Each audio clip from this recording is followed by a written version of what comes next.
find carbon in the periodic table. We saw that it is found in the group 4 and period 2 of the periodic table. We also looked at how it exists, and we saw that it exists in pure form, that is in the allotrope of diamond and graphite, the impure form as the amorphous carbon, which we went all of them through. And today, we also briefly started on the properties of carbon. We discussed the first property of carbon, that is how it burns in air enriched with oxygen. So today, we'll move on to the second property of carbon, and this is the reaction of carbon with the acids. Reactions of carbon with the acids is our second chemical property of carbon that we are going to discuss today. Reaction of carbon with acids. Reaction of carbon with acids. Reaction of carbon with acids. It's very important to note that when the acid is dilute, carbon does not react with it. Carbon does not react with dilute acids. So when the acid is dilute, no reaction takes place. But when the acid is hot and concentrated, when the acid is hot and concentrated, carbon is able to react with these two acids. The hot and concentrated nitric 5 acid, the hot and concentrated nitric 5 acid, whose chemical symbol is HNO3. It is also able to react with hot and concentrated sulfuric 6 acid. It is also able to react with hot and concentrated sulfuric 6 acid, whose chemical formula is H2SO4, whose chemical formula is H2SO4. Why is it able to react with these two acids? The reason why it is able to react with these two acids is because they are strong oxidizing agent. They are strong oxidizing agents. And being a strong oxidizing agent, they are able to oxidize carbon to carbon 4 oxide. They are able to oxidize carbon to carbon 4 oxide, while themselves are reduced to nitrogen 4 oxide and sulfur 4 oxide gas respectively, while themselves are reduced to nitrogen 4 oxide and sulfur 4 oxide. So they portray their reducing property. In form of a diagram, this is how the reaction of carbon with this acids can be demonstrated. It's a common diagram in exam. With us here, we have got the first boiling tube. And inside this boiling tube, we have got our charcoal. In this case, our charcoal is our carbon. Our wooden charcoal is our carbon, is our amorphous carbon. Inside this boiling tube, we have got with us the nitric 5 acid, HNO3, which is hot and concentrated. We have got this boiling tube being cooked, and we have a delivery tube. And this delivery tube is delivering into our next apparatus, and our next apparatus here is containing water. Got the wash bottle here, which contains the water. So this is a look at the level of the delivery tube, the one that is delivering into the wash bottle. The one that is delivering is touching the water, it is in contact with the water. Look at the one that is taking out, that is outlet. It is a bit higher, and it's not the same level with the one that is acting as the inlet. And so this is our wash bottle, which contains the water. You look at why allow the product formed when charcoal and carbon are allowed to pass through water. After that, we have our the second apparatus, which is where our delivery tube is emptying into water trough. This is our water trough. So within the water trough, we still have water. This is our water trough. Inside the water trough, we have got the water. We also have the beehive shelf.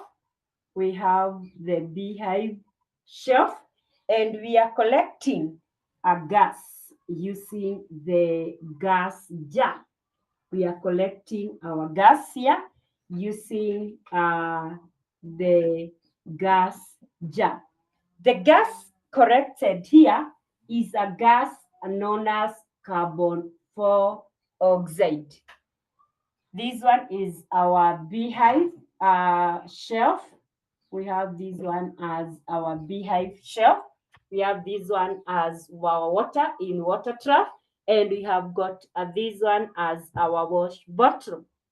And this charcoal here, it is being heated. Remember, you said that the reaction of carbon with acid takes place on condition that the acid is hot and it's concentrated. So in this kind of a diagram, the first question that the examiner asks is the observations that are made.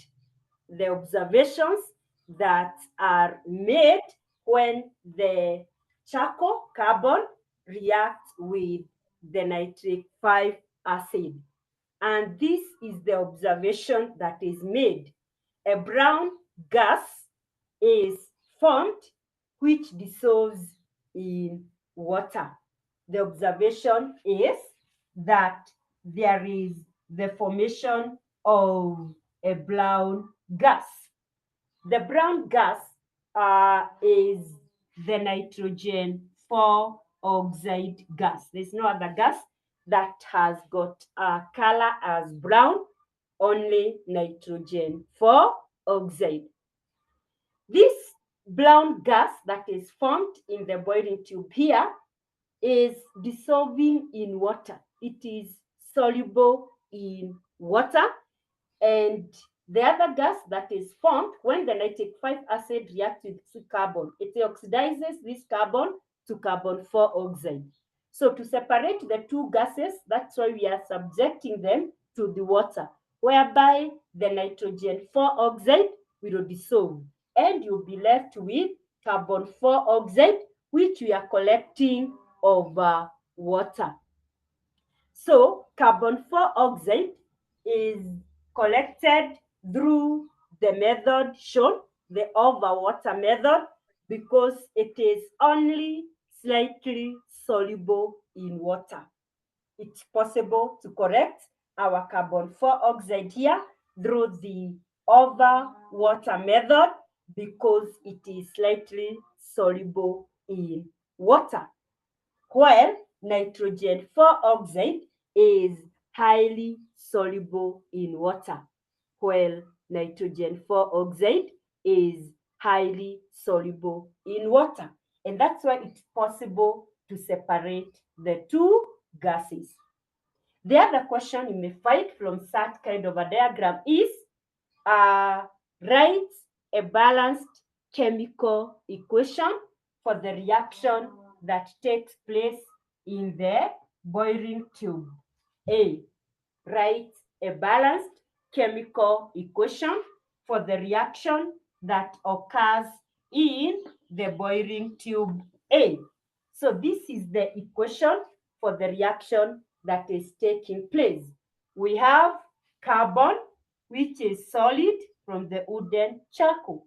We are reacting it with nitric 5 acid, which we are going to write the chemical symbol as L. Why are we using here L? Because it is hot and concentrated. If it is hot and concentrated, we use the physical state as L. The product formed, this one is said is a strong oxidizing agent. And so it oxidizes carbon to carbon 4 oxide gas, which is a colorless gas. Itself is reduced to nitrogen 4 oxide NO2, which is a brown gas, The other product that is formed is the water, and the two gases, the nitrogen 4 oxide is highly soluble in water, while carbon 4 oxide is slightly soluble in water. That's why it's possible to separate the mixture of the two gases. What if here we replace the nitric 5 acid with hot and concentrated sulfuric 6 acid? What if we replace the nitric 5 acid with hot and concentrated sulfuric 6 acid, H2SO4? What are the observations that will be made in the boiling tube A? What observations will be made in the test tube A? If concentrated sulfuric 6 is used in place of nitric 5 acid, in this case, the charcoal bursts into flames when the mixture is heated, and two colorless gases will be formed. These two colorless gases are one, sulfuric 6 acid and carbon 4 oxide. I repeat, if we replace nitric 5 acid with concentrated sulfuric 6 acid, the charcoal burst into flame and two colorless gases are formed. The two colorless gases formed are one, sulfur 4 oxide and carbon 4 oxide. That is the observation that will be made. The other question, if it was sulfuric 6 acid, is write a balanced chemical equation for the reaction that takes place in the boiling tube. Again, our charcoal here provides the carbon.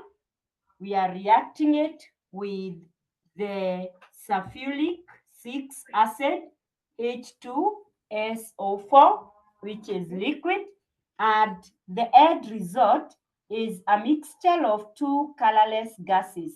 One, CO2, carbon 4 oxide, two, sulfur 4 oxide, and water, sulfur 4 oxide and water. That is the correct chemical equation. The two gases are separated by letting them pass over water, where sulfur 4 oxide dissolves in water, while carbon 4 oxide we've seen is slightly soluble in water and can be collected through that method. So that is the second chemical property of carbon. After how it reacts with oxygen, that's how it reacts with acids. Only when the acid is hot and is concentrated, and those are the expected diagrams that you may encounter in exam concerning reaction of carbon with acids. I hope we are together up to that point. I move on to the third chemical property of carbon. And this third chemical property of carbon is on its reducing property. The reducing property of carbon. The reducing property of carbon is our third chemical property. Reducing property of carbon. Reducing property of carbon. Now, it's good to note that carbon is able to remove oxygen. That is what we call reduction. Reduction is the removal of oxygen from a substance. So carbon is able to remove or to reduce some compounds that contains oxygen. Underline the word some, because not all substance that contains oxygen can be reduced by carbon. And because of this ability to remove oxygen from those compounds that contains it, it acts as a reducing agent, while itself is oxidized to carbon 4 oxide. Now, the question is, which are these compounds that can have their oxygen removed by carbon? This will take me back to the reactivity series, Form 1, so that we can know where is the location of carbon in the reactivity series, and with respect to this position in the reactivity series, which are these compounds that can be reduced by carbon. So we go back to the reactivity series in Form 1. whereby we had the most reactive element as potassium, followed by sodium, then calcium, then magnesium. After magnesium, we had aluminum. And this was to do with reactivity series of metals. So after aluminum, we have carbon. We have the element carbon. Carbon we saw is a non-metal, but in the reactivity series, it lies in between aluminum and zinc.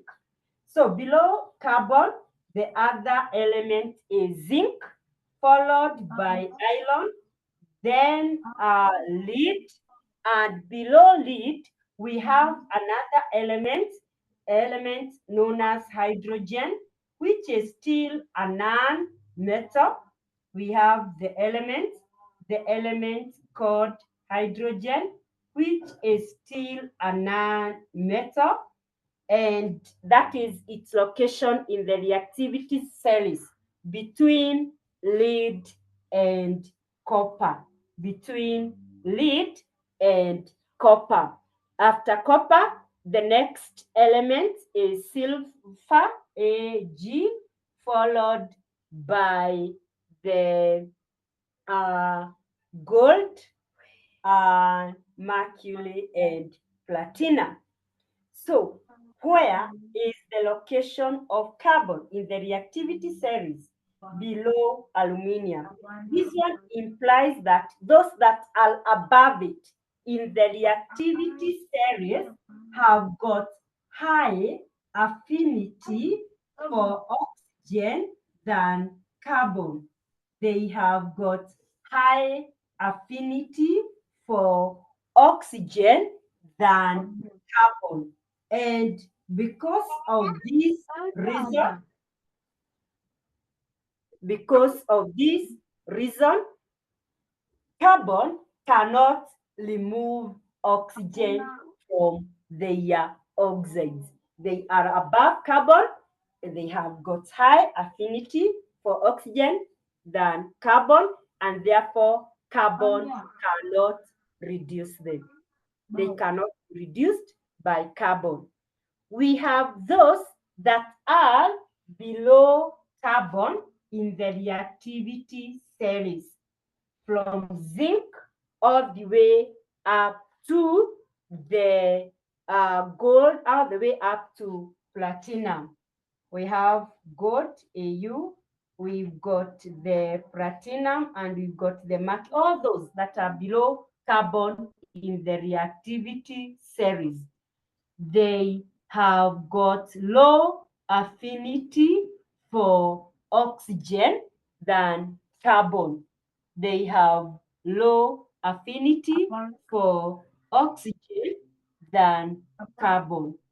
They have low affinity for oxygen than carbon. And because of this, their oxides can be reduced by carbon. Because of this, they are reduced by carbon. Now, let's see what happens when the oxides of any of these metals below carbon in the reactivity is reacted with carbon. Again, I'm going to explain this by use of a diagram that is very common in exam. We've got with us here our boiling tube. We've got with us here our boiling tube. And inside this boiling tube, we have got copper, a mixture of the copper 2 oxide. You can see copper is below carbon in the reactivity series.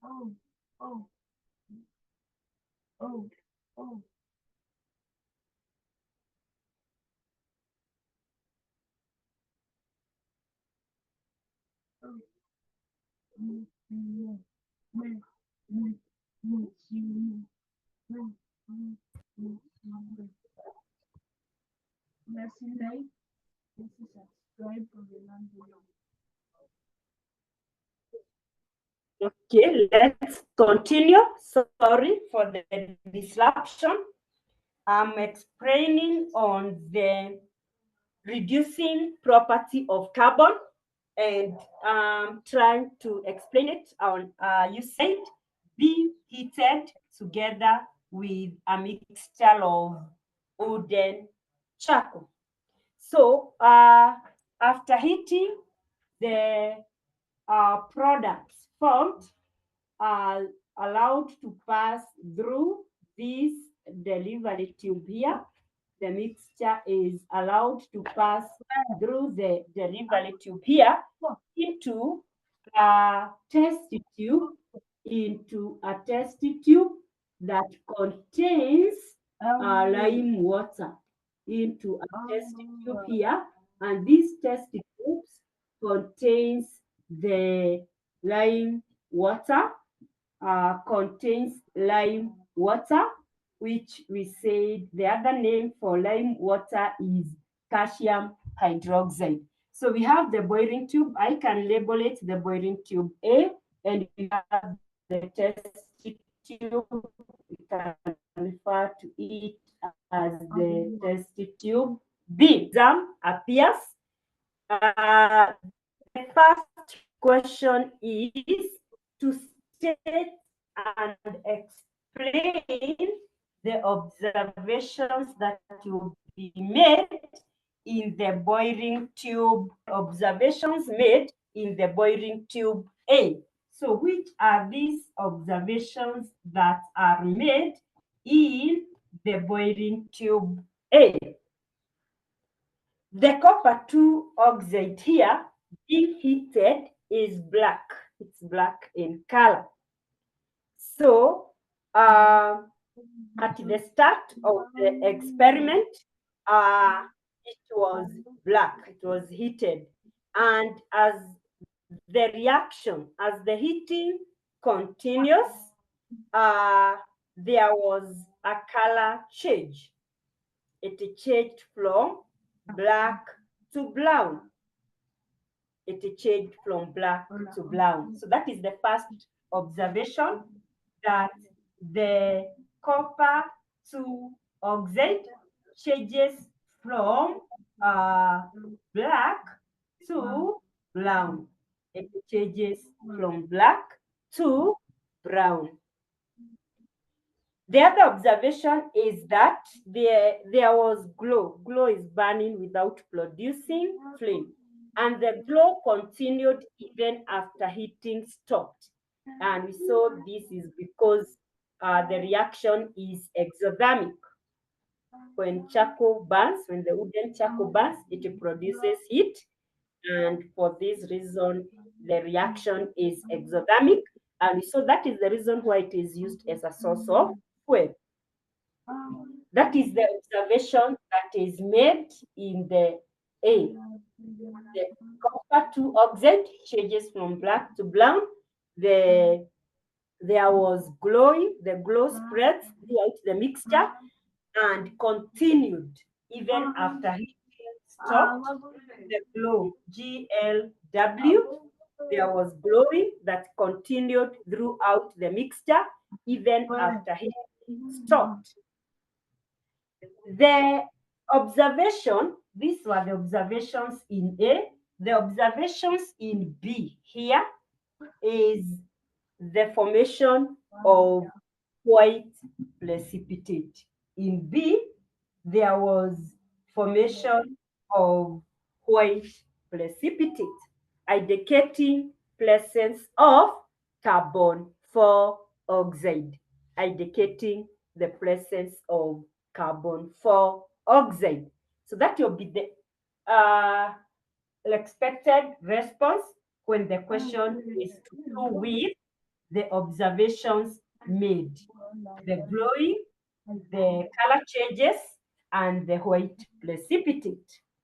The other question you may expect from that area is write a balanced chemical equation for the reaction that takes place. This is the correct chemical equation. We are having copper 2 oxide, which is black in color, being reacted with wood charcoal, which is providing the carbon. And once this one takes place, there is change from black to brown. The brown solid is the black, is the copper metal.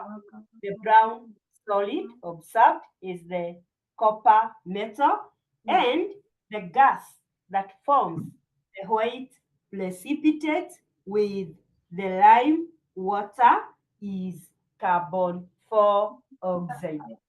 To balance the equation, we multiply here by 2, and we also multiply there by 2, and our equation is balanced.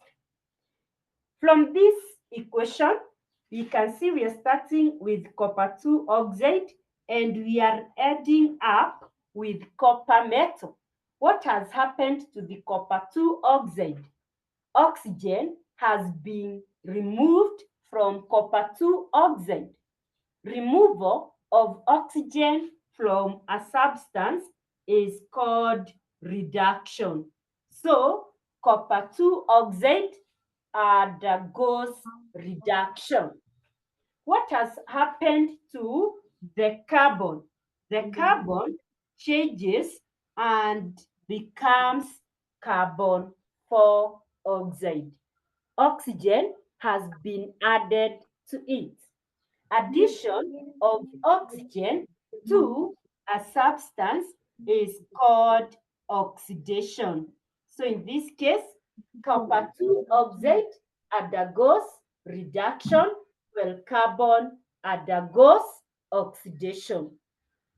This means that both reduction and oxidation occurs at the same time.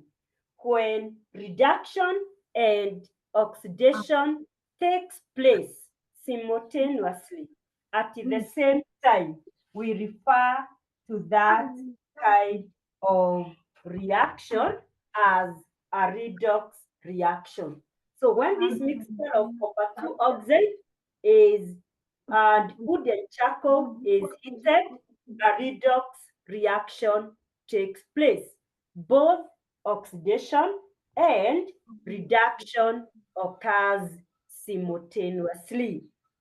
The other question you may find here is to identify the reducing agent and the oxidizing agent, which is the reducing agent and which is the oxidizing agent in this case. The reducing agent is the one that removes the oxygen, while the oxidizing agent is the one that supplies the oxygen. And in this case, carbon is removing oxygen from copper 2 oxide.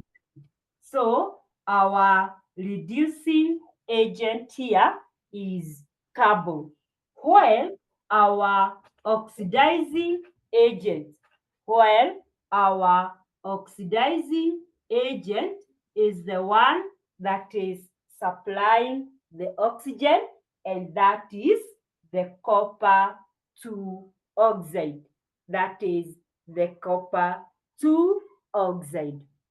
Now, here, carbon is able to remove the oxygen from copper because copper is below it in the reactivity series.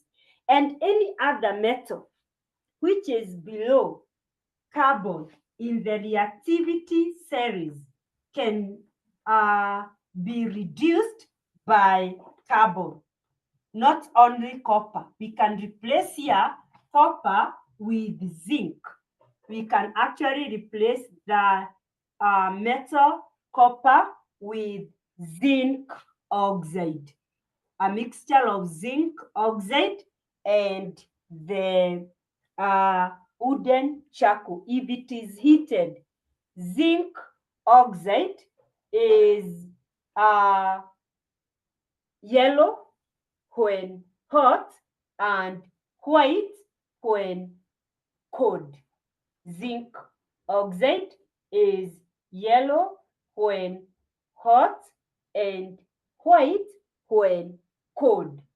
So if we had a mixture of zinc oxide here being heated, what are the observations that will be made?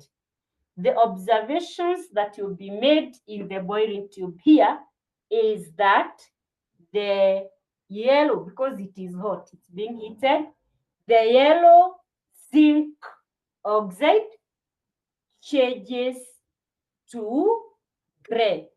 Gray is the zinc metal. Gray is the zinc metal. That will be the first observation. The yellow zinc oxide changes to gray. Gray is the zinc metal. The other observation is that white precipitate will be formed in B. White precipitate will be formed in the test tube B. Next is to write a balanced chemical equation. Zinc oxide is hot and therefore it is yellow in color. When it reacts with carbon, carbon removes oxygen from it and it is left on its own as zinc, whose color is gray. The oxygen that is removed with carbon combines to form carbon 4 oxide, which is a colorless gas. And this gas, when it gets into contact with calcium hydroxide, there is formation of white precipitate. The equation needs to be balanced by multiplying here by 2 and multiplying here by 2, and by now the equation is balanced. Again, what changes is taking place to zinc? Oxygen is removed from it, so it undergoes a process called reduction. What process is undergone by carbon? Oxygen is added to it, so it undergoes an oxidation process, and therefore a redox reaction takes place, which is the reducing agent and which is the oxidizing agent. We have the reducing agent as the carbon and the oxidizing agent as the zinc oxide. Lead can also be reduced by carbon. Lead can also be reduced by carbon, the oxide of lead. The oxide of lead, which is lead 2 oxide, PbO. Lead 2 oxide. Lead is below carbon in the reactivity series. When it is hot, it is orange. Lead 2 oxide is orange when hot and yellow when cold. It is hot when it's orange when hot and yellow when cold. So if the examiner brings lead 2 oxide, the expected observations will be change from orange to gray. Glare is the lead metal. The other observation is the formation of the white precipitate. The equation for the reaction that takes place lead to oxide, it is hot and therefore it is orange. Once reacted with carbon, carbon reduces it to lead metal, which is gray, combines with that oxygen to form carbon 4 oxide, which forms the white precipitate with lime water. Again here, lead to oxide changes to lead, oxygen removed from it, undergoing a process called reduction. Carbon combines with that oxygen to form carbon 4 oxide, and oxygen is added to the carbon undergoing oxidation, and the whole of this process we refer to it as a redox reaction, whereby we have our reducing agent as carbon and oxidizing agent as the lead to oxide. Oxidizing agent as the lead to oxide. Instead of lead, the examiner can also bring iron 2 oxide.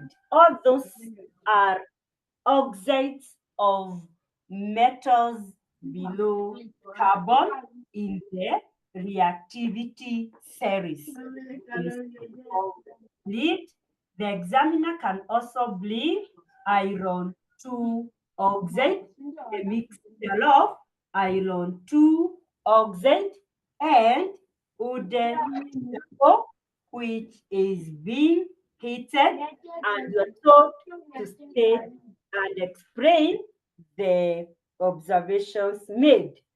So iron 2 oxide is brown and it changes to gray. Iron 2 oxide is brown and was reduced by carbon, it changes to gray, and the gray color is due to the presence of iron.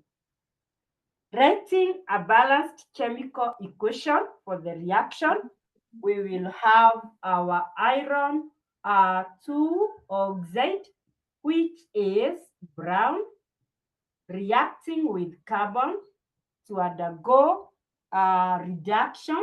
It is reduced to the iron metal, which is gray in color. The carbon combines with that oxygen to form carbon 2 oxide, and that's why we have our second observation as the formation of white precipitate. To balance the equation, multiply there by 2 and multiply there by 2.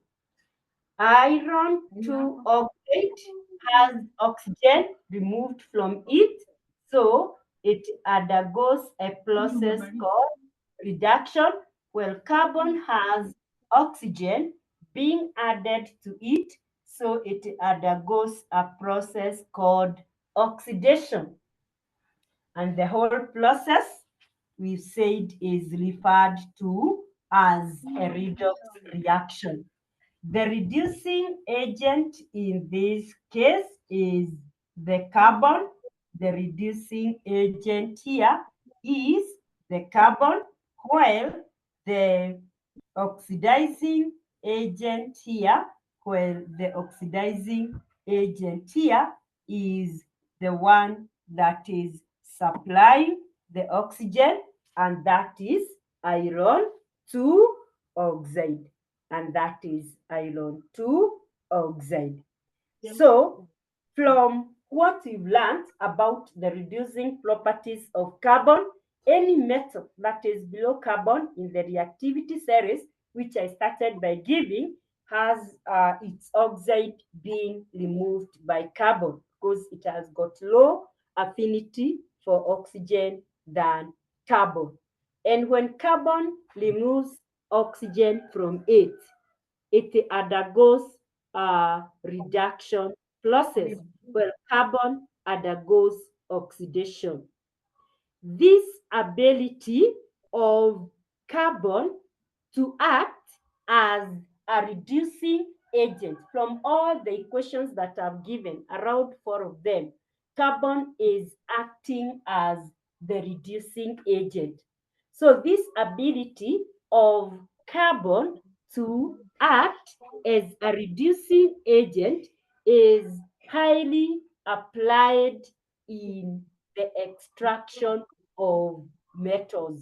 Most of the metals that are below carbon in the reactivity series exist in form of oxides, whereby they can be extracted or they can be set free from that oxygen by reacting it with carbon. The carbon removes the oxygen from it and the metal is extracted. So this ability of carbon to act as a reducing agent is used in the extraction of the metals from their ore. And with that property of reducing, that brings us to the end of the carbon. Before I move on to compounds of carbon. We say this topic of carbon and its compound has got two parts, the part for the carbon and the part for the compounds of carbon. So I've exhaustively covered the part for the carbon. I believe now you can tell the location of carbon in the reactivity series, how it occurs, the occurrence of carbon, and some of the properties of carbon. So let's look at some of the questions that you may find in exam concerning the parts that we have covered on the carbon. Let's look at some of the questions that you may find in exam concerning that part that we have covered to do with carbon. This is the kind of questions that you'll find. You can put it down and try to give me the response to the questions. And the first question is, this is the question that we have to do with the carbon.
So this is the question.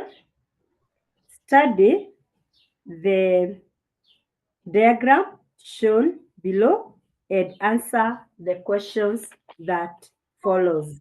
Study the diagram shown below and answer the question that follows. Study the diagram shown below and answer the questions that follows. So this is our diagram.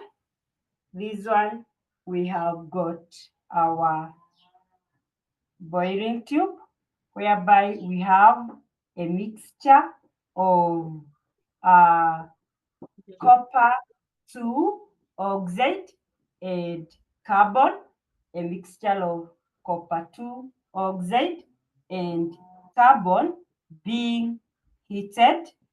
And once it is heated, we have the products being formed, allowed to get out through the delivery tube here.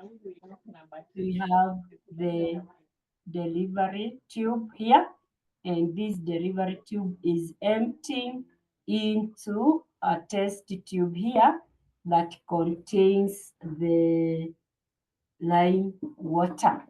It is emptying into a test tube here that contains calcium hydroxide.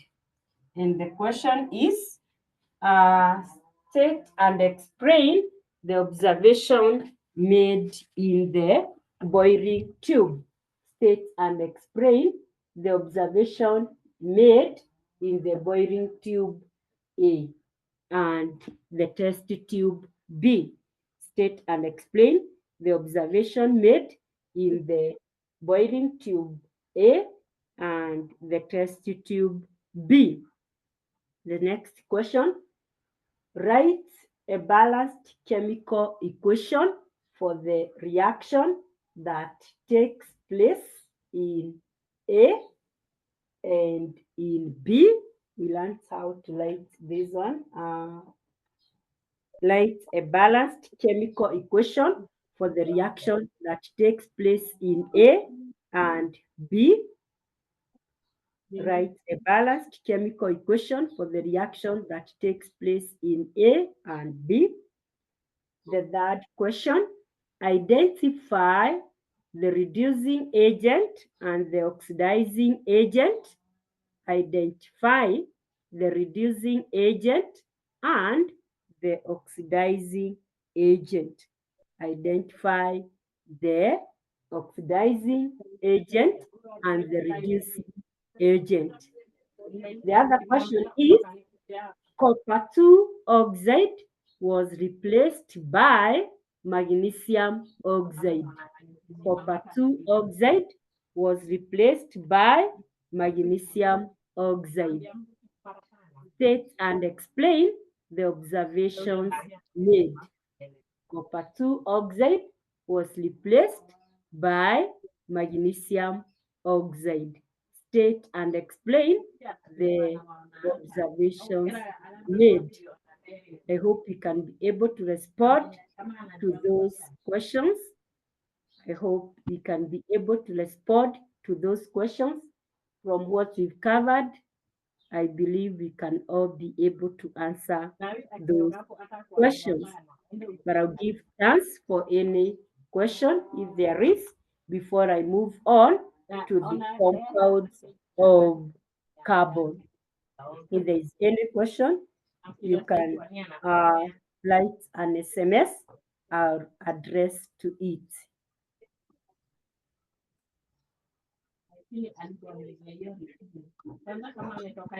Like there's no question, so from there I move on to the next part of this topic, and that is compounds of carbon. We are through with the first part, that is carbon. We move on to the next part of that topic, and that is on compounds of carbon. Compounds of carbon. Compounds of carbon. Compounds of carbon. Compounds of carbon. The first compound of carbon that we are going to discuss on is the oxides of carbon. The oxides of carbon. Oxides of carbon. Carbon has two oxides. Carbon has two oxides. The first oxide is carbon 2 oxide.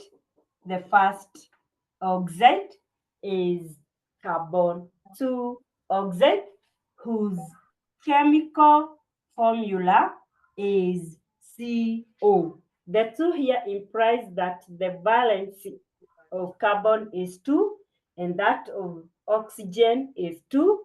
And when the valencies are the same, they cancel each other. The second oxide of carbon is carbon 4 oxide. Is carbon 4 oxide, whose chemical formula is CO2. Carbon, the 4 here means the valency of carbon there is 4. That one of oxygen is 2. The two valencies have got a common factor. When we simplify them by common factor, we get 2 here, we get 1 there. Then they exchange their valences, and therefore the correct chemical formula of carbon 4 oxide is CO2. The two oxides exist as gases. Both of them are colorless gases. And I'll start to discuss in details about the first oxide, and that is carbon 2 oxide, CO. Carbon 2 oxide is the first oxide of carbon that I will go through. Now, I'll start with carbon 4, not carbon 2. Let's start with carbon 4 oxide, CO2. This one, we came across it in Form 1 when we are looking at the components of air, and we saw that carbon 4 oxide, CO2, occurs naturally in the air, whereby it takes around 0.03 percentage by volume. And this carbon 4 oxide is a useful gas. It is mostly used by plants to manufacture their foods through a process known as photosynthesis. And what happens during photosynthesis is that carbon 4 oxide reacts with the water in the presence of sunlight, and the end result is the glucose. So, carbon 4 oxide has got economic use by plants to manufacture food through process called photosynthesis. We are saying during the photosynthesis, the carbon 4 oxide, which is a gas, combines with water, and this reaction only occurs in the presence of the sunlight, whereby it provides the light energy, and we end up with glucose plus the oxygen as the end product of the photosynthesis. In chemistry, at your level, you are expected to write the correct chemical equation. Carbon 4 oxide, we write it as CO2. I've explained why we write it as CO2. Combining with water, water is H2O, and this one will need the condition of light energy to give us glucose. Glucose has got 6 carbon atoms. It has got 2 hydrogen atoms and 6 oxygen atoms. That is the correct chemical formula of glucose, and of course the oxygen will be the other byproduct. To balance this equation, we multiply here by 6, multiply there by 6, and multiply here by 6. So this is one of the major importance of carbon 4 oxide. Carbon 4 oxide finds its way in the atmosphere when both plants and animals undergoes a process called respiration. It can be released into the atmosphere. When these glucose and oxygen, it's a reversible reaction. When they are released into the atmosphere, we end up with carbon dioxide, we end up with water, and we end up with energy. That process is called respiration, and it is one of the ways through which it finds its way in the atmosphere. So this process is reversible. It can take place in the forward and in the backward direction, whereby we can have our glucose, which is 6 carbon atom, 2 hydrogen atoms, and 6 oxygen atom, plus the oxygen. And once they undergoes a process called respiration, the end result is carbon 4 oxide, the oxygen, and energy will be released. This is during the respiration. So that is one way through which the carbon 4 oxide naturally finds its way in the atmosphere. In the laboratory, how can we prepare it? That is the most important area to pay attention in laboratory preparation of carbon for oxide. How can we prepare this gas in the laboratory? Very important and a fertile ground in exam. Laboratory preparation of carbon 4 oxide. Laboratory preparation of carbon 4 oxide is our next subtopic. Laboratory preparation of carbon 4 oxide. How can this gas be prepared in the laboratory? Setup of apparatus is very, very important. We've got with us here our dropping funnel. We have got with us here our dropping funnel. Dropping helps us to deliver the liquid dropways with the use of a tap. And the examiner normally asks the difference between a dropping funnel and a distop funnel. So we have our dropping funnel. Yes, we have the funnel here, which is empty into our vessel here. And this vessel contains the marble chips. This vessel contains the marble chips. The other name for marble chips is calcium carbonate.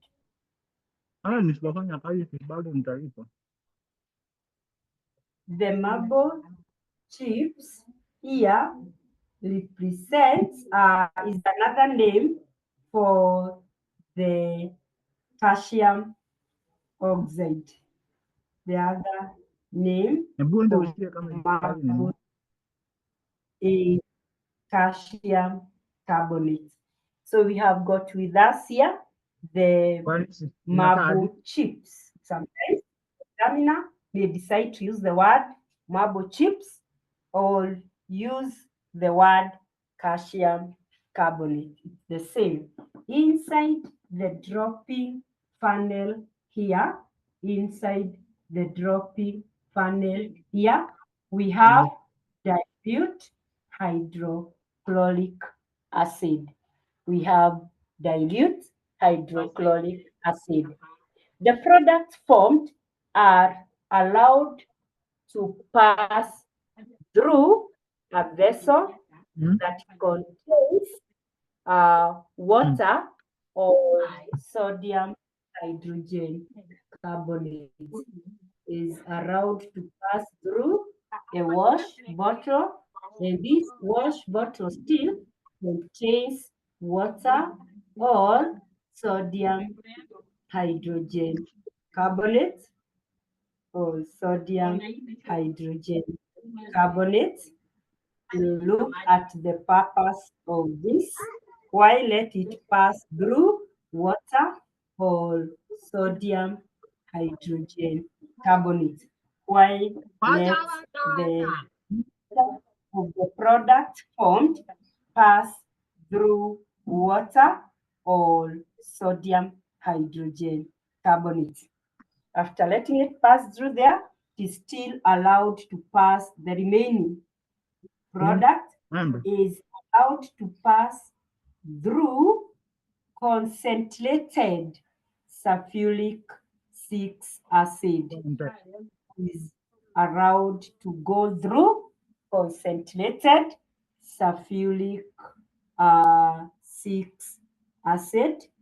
It's allowed to go through concentrated sulfuric 6 acid.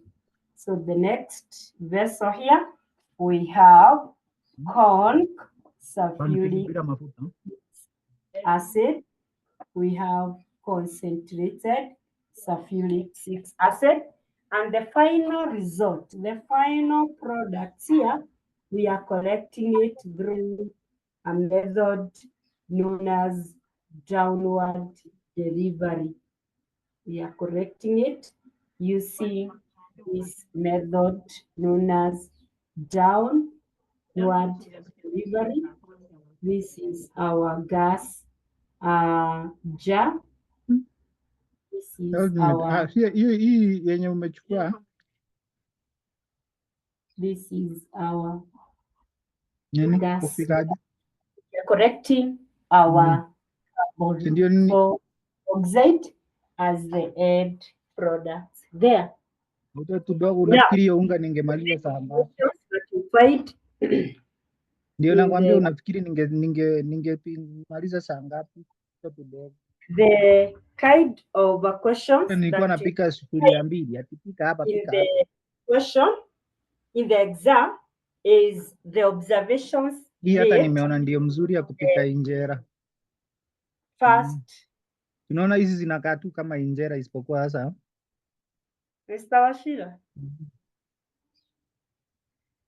Haya, the observations made. And from the setup of the experiment, it's very clear that in the laboratory, carbon 4 oxide is prepared through the action of a dilute acid on a suitable carbonate, reacting a suitable acid with a suitable carbonate to get 3 products. One is salt, the other one is carbon 4 oxide, which is our interest, and the other one is water. So the choice of the carbonate and the acid to use is very important. Not all the acids, not any combination of acids and base can be used. We'll see which combinations are used, which ones are not used, and why. So the first question you expect in such kind of a diagram is the observations made. And what observations will be made when this hydrochloric acid gets into contact with our marble chips, with our calcium carbonate. The observation made is that effervescence is observed and a colorless gas is produced. Those are the observation. Effervescence, which is due to the production of the colorless gas, carbon 4 oxide. The other question you find is write a balanced chemical equation for the reaction that takes place here.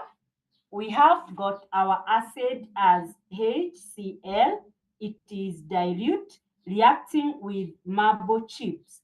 Marble chips, nimesema ni calcium carbonate, which will give us our salt as calcium chloride, CaCl2. It is a soluble salt, so we write the physical state as AQ. Besides that, a colorless gas which is responsible for the effervescence. Carbon dioxide is produced and water will be the other byproduct. The other question you'll find is why allow the mixture of the product formed pass through, or why let the gas formed pass through sodium hydrogen carbonate or pass through water. Why are we letting the gas pass through water or sodium hydrogen carbonate? The reason why we are letting this gas to pass through water or through sodium hydrogen carbonate is to absorb any hydrochloric acid fumes. The purpose of this water or the sodium hydrogen carbonate is to absorb the hydrochloric acid fumes, is to absorb the hydrochloric acid fumes. The water slightly dissolves the hydro. This one, water can slightly dissolve in the base to form carbonic acid, a weak acid. So sodium hydrogen carbonate is preferably used. So this one is to absorb the hydrogen chloride fumes. That is the work of letting it pass through water or sodium hydrogen carbonate. Through concentrated H2SO4, concentrated sulfuric 6 acid. The purpose of concentrated sulfuric 6 acid is to dry the gas. It acts as a drying agent. It acts as a drying agent. The gas that you're adding up with, which is carbon dioxide, is collected by a downward delivery method.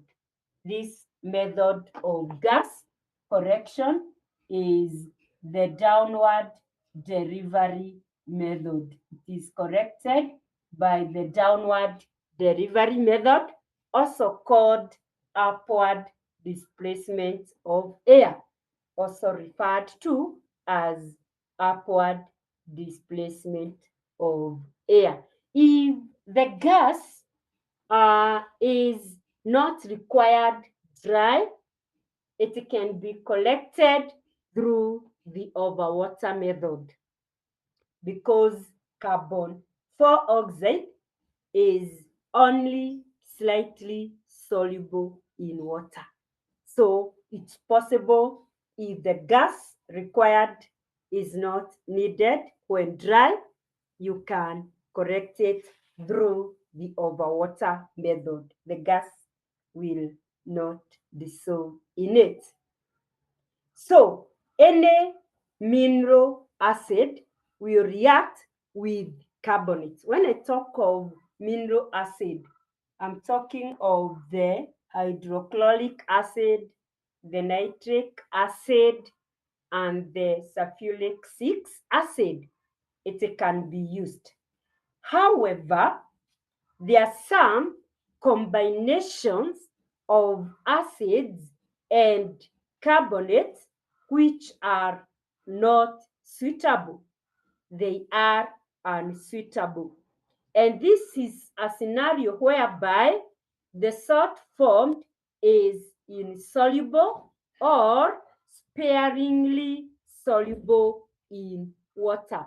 If the combination of the acid and the carbonate result to a salt that does not dissolve or a salt which is slightly soluble, which is sparingly soluble in water, that combination is not appropriate. Why? Which are these examples of combinations of salts that are not appropriate? For example, if we had calcium carbonate and sulfuric 6 acid, the salt formed is calcium sulfate, which is sparingly soluble. If we had lead to carbonate with HCl, the salt will be lead to chloride, which is insoluble in water.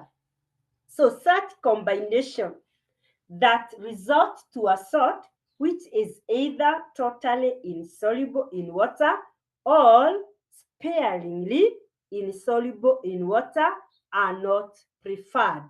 This is because the insoluble salt forms a coat, and this coat act as a layer preventing any further contact between the acid and the carbonate. So what happens? The reaction will start, will slow down, and eventually stops due to the formation of the insoluble salt that prevents any further contact between the acid and the carbonate.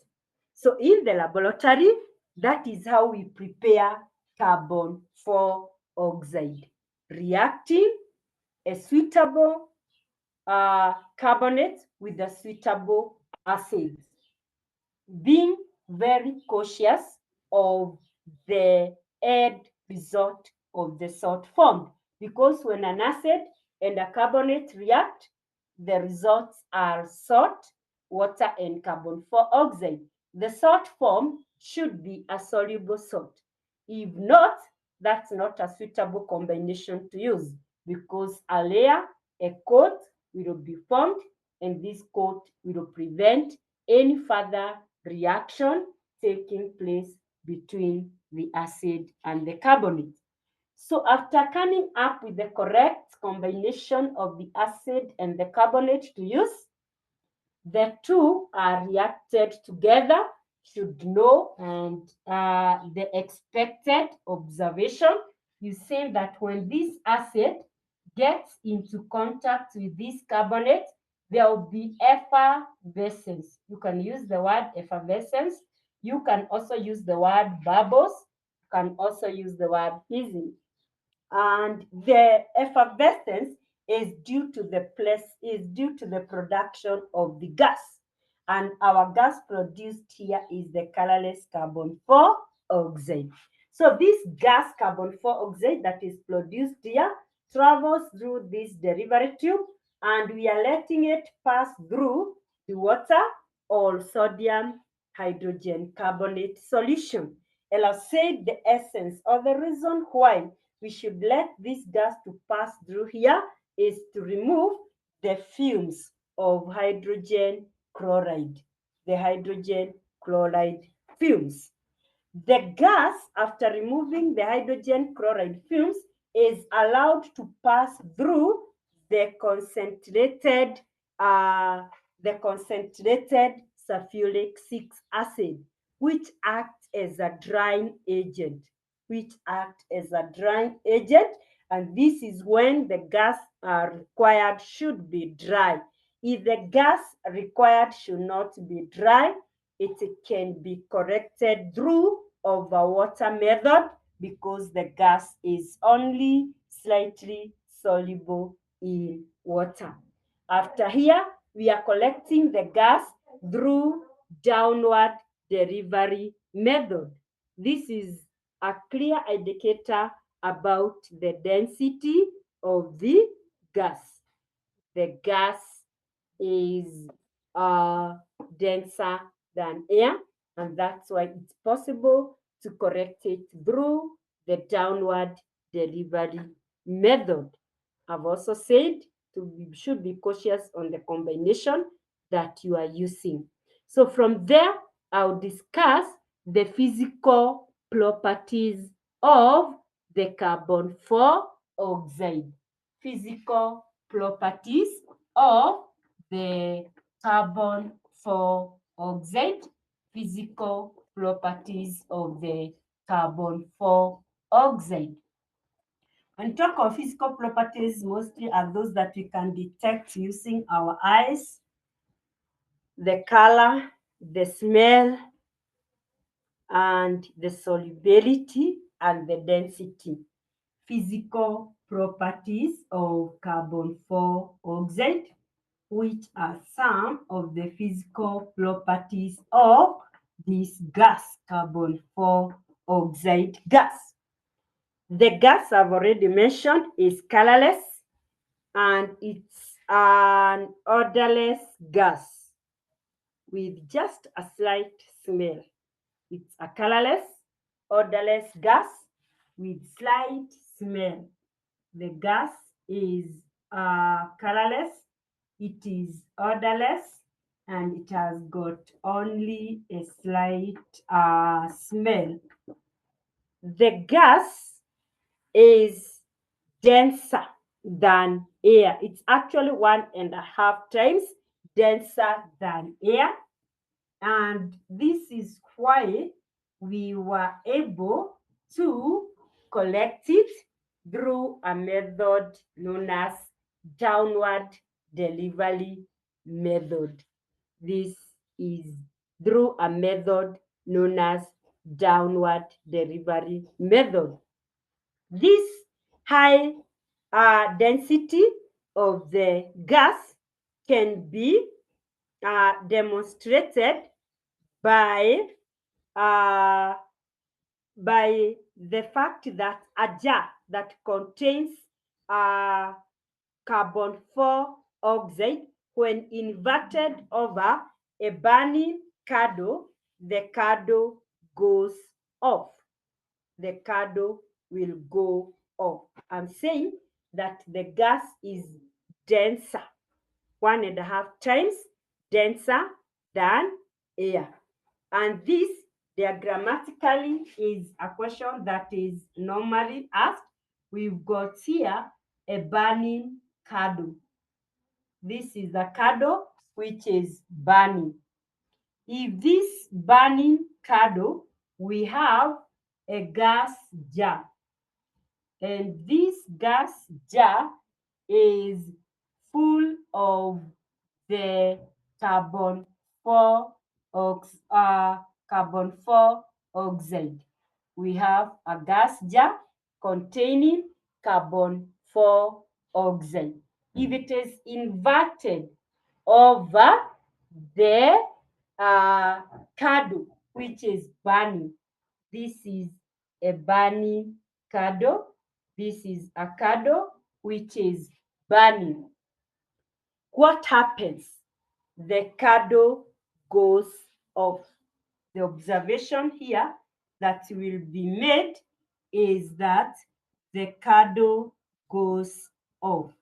The candle goes off. That will be the first observation. That will be the first question that will be expected to answer. What observation will be made is that the candle will go off. Which property of this gas is portrayed by this demonstration? What property of carbon 4 oxide is portrayed by this?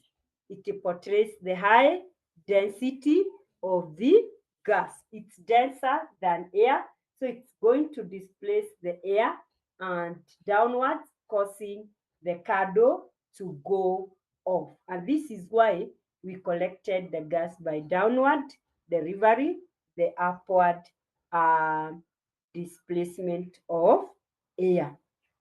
Then from there, we'll look at the other property of the carbon 4 oxide, and that is solubility. It is soluble in water to form a weak carbonic acid. This carbonic acid is a dibasic acid, it has got two replaceable hydrogen atoms.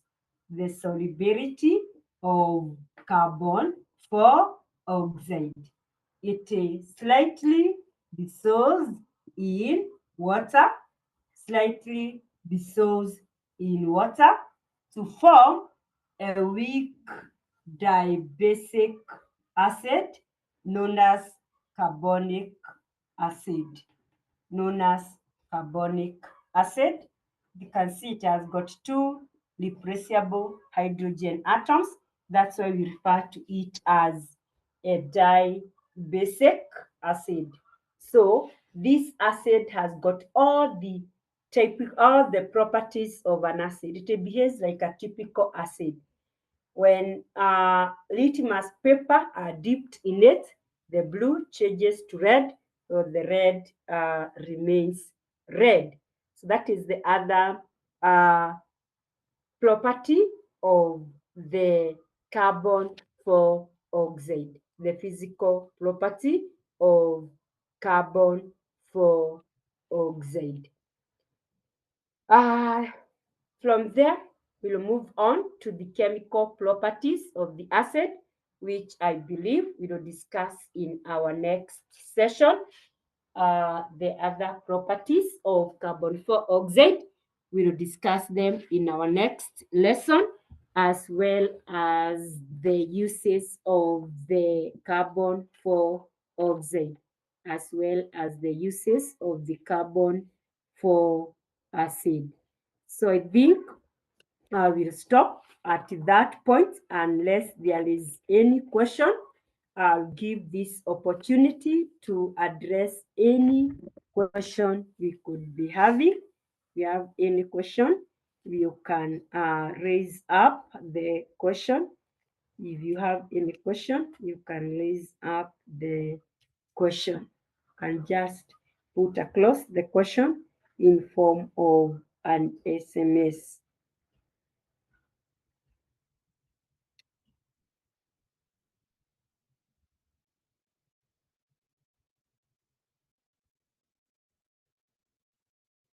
It's like there is no question.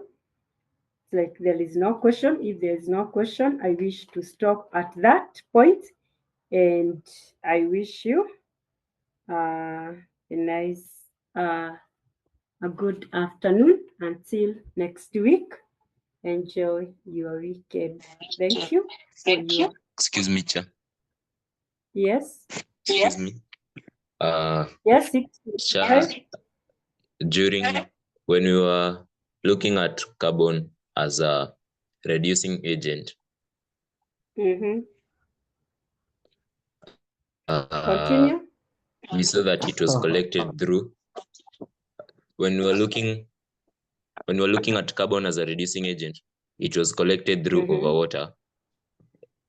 The resulting carbon 4 oxide was collected through over water, while in preparation of carbon 4 oxide, it was collected through downward delivery. Delivery. That is a very good question, and I've explained why.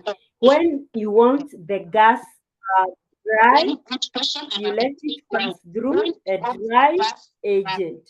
So you cannot go ahead and collect it over water again, because it will become moisturized. But due to its density, you can correct it through the downward delivery method. But if the gas required should not be dry, if you want a moisturized gas, you can use the over water method. And I've explained why, because the gas is slightly soluble in water. So depending on how you want the gas, do you want it dry, downward delivery to its density? Do you want it moisturized over water because it is slightly dissolves in water? Cha, I have a question. In the case of that redox reaction where carbon is reducing oxides of metals, Can carbon reduce iron 3 oxide to iron and carbon 4 oxide? Can it reduce? It's an oxide of iron, and the key factor here is whether iron is above carbon or below it. Oh. If it is below it, automatically it will reduce. That is the defining factor. And that's why when I was explaining, I first wrote the reactivity series. And I clearly indicated the location of carbon in the reactivity series. And I said any metal below carbon in the reactivity series has got low affinity for oxygen. And this than carbon. And this means that carbon is able to remove oxygen from it, combine with it, labeling it as a free metal. So the defining factor is that metal below carbon in the reactivity series? If it is, then the answer is yes, it can be reduced. And on the same question, on the same area, under the assignment that I have left, I have attested on that, whereby I've said that copper 2 oxide is replaced with magnesium oxide, and I've told you to state and explain the observation. Is that clear? Yes, thank you. Yes. You check whether the metal, so you should have the reactivity series with you, and you should know the location of carbon. Then you ask yourself, is this metal below carbon? Then its oxide can be reduced by carbon. Okay. Thank you for your question.